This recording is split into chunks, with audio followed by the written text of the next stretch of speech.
One of the most common questions I get is how do I lose my belly fat? So this video, I am going to tell you what you need to do in terms of your diet and your exercise routine in order to lose your belly fat. Hello, welcome back to my channel. My name is Jody and I help you change your beliefs so you can change your body, your health, and your life.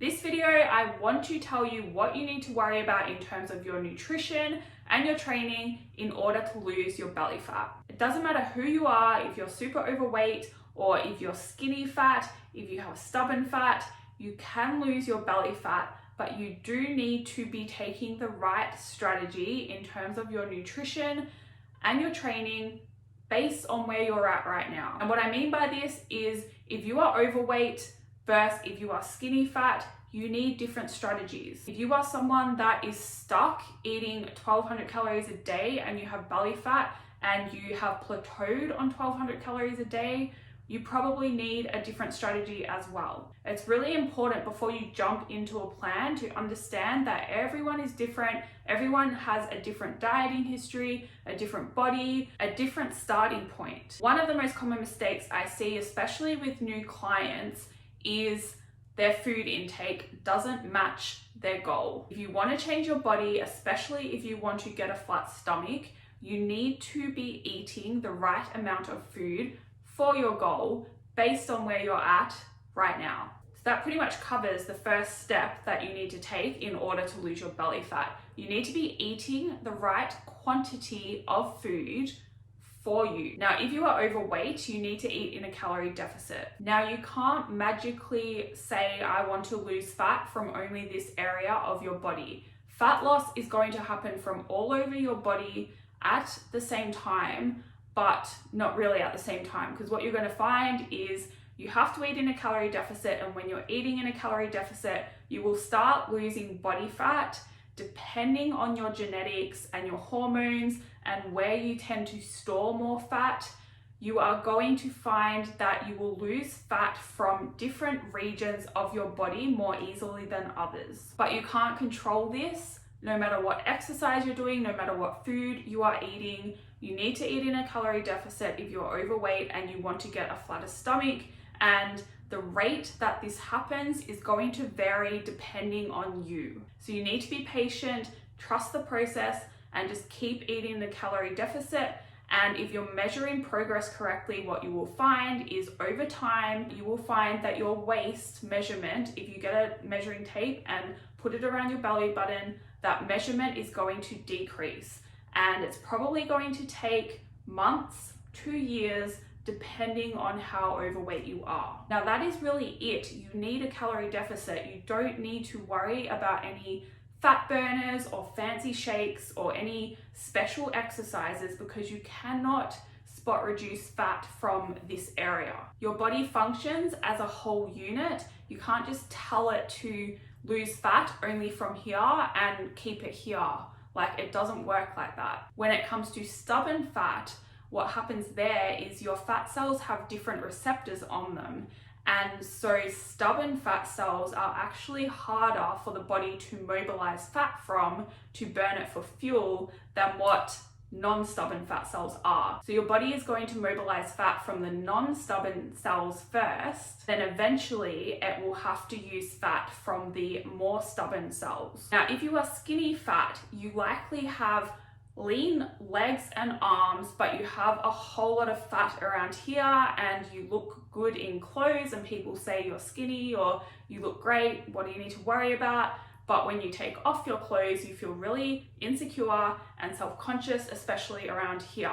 So if that is the case, if you are skinny fat and you match that description, what you actually need to do is you need to focus on building muscle and eating either in a very small calorie deficit or at around maintenance calories, and you need to go through a process called body recomposition, and that is how you are going to lose your belly fat.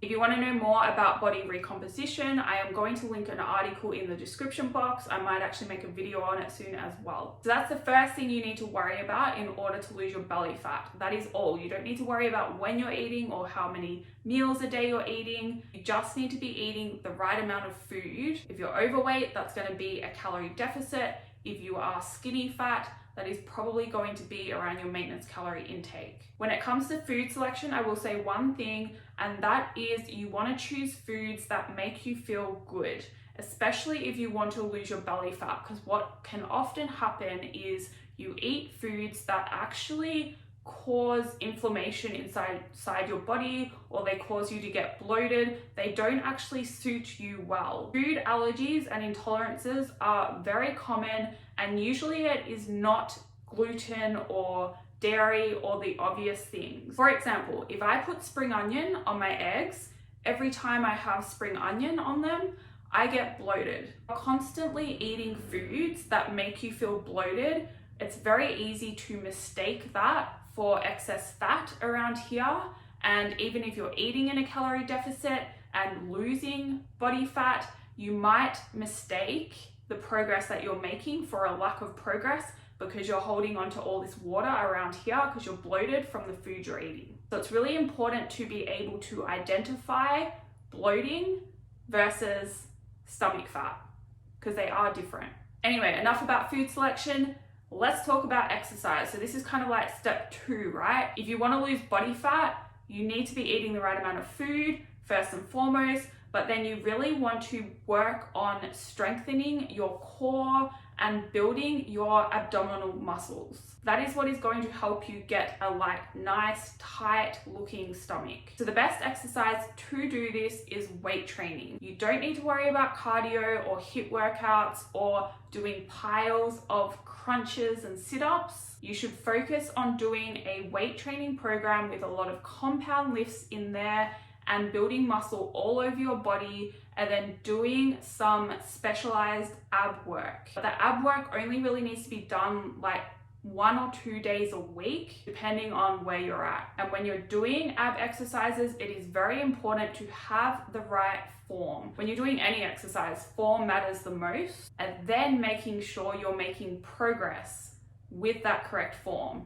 So you want to be doing your exercises every week with perfect form, and then making sure week by week you are getting stronger in these exercises in some way. That is how muscle growth happens, whether you are growing your abs or you're growing your biceps or you're growing your glutes.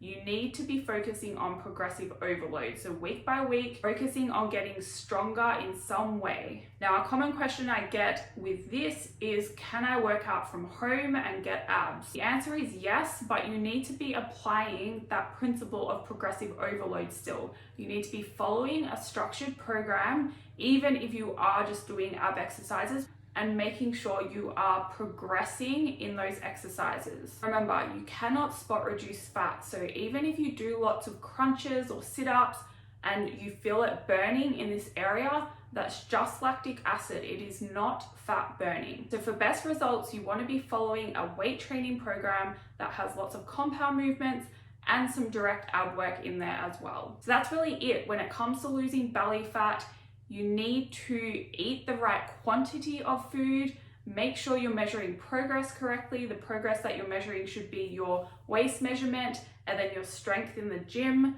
And then you need to follow a weight training program that has some direct ab work in there to help you build out your ab muscles. And that is going to help you get a flatter stomach and a tighter stomach as well. And remember, this takes time. Fat loss takes time, muscle growth takes time. Depending where you're starting at, you're probably looking at 6 to 12 months minimum, and you really just have to stay consistent, trust the process, and be patient. Given that you don't need to cut out any specific foods from your diet, this means that even if you're eating in a calorie deficit, you can enjoy certain foods without going off track. And it's going to make the process easier if you just accept that you can eat a bit of everything. What's more important is the quantity of food that you're eating. If you need help figuring out what a calorie deficit is for you, I have a free guide on my website. I'm going to put the link in the description box. That is all for this video. Thank you for watching. If you have any questions, please feel free to send me an email as well, and I will see you in the next video.